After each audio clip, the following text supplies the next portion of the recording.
magandang araw po sa lahat. For today's video ay gagawa tayo ng manong sauce. Bali ayan, naghihiwa na ako dyan ng sibuyas at saka bawang. Ayan lang naman yung nilalagay doon.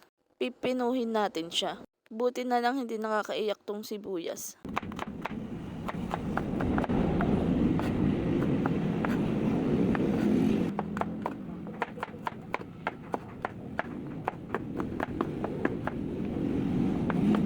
Tapos kung maghiwa, ay nagready na ako nitong aking paglulutuan.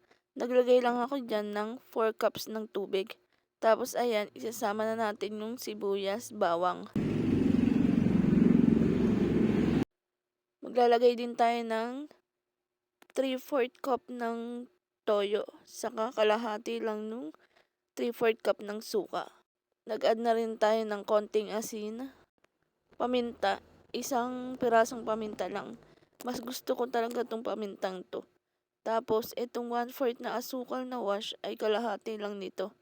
Sabi ng kapatid ko, ang nagpapasarap daw sa sauce ay asukal. Ay balak ko na sanang ilagay itong 1/4 kaso baka maging matamis naman masyado. Katapos kong ilagay yung mga sangkap, ay isinaklang ko na siya. Hindi ko na siya hinalo, mamaya na lang daw hahaluin pag kumukulo na. Tapos nagtunaw na rin ako ng 4 na kutsarang harina. Nung kumukulo na ay inilagay ko na tong tinunaw kong harina. Bali pinakuluan ko lang yan sa mahinang apoy. Huwag daw sa malakas. Kaya ayan, mahinang apoy lang yan.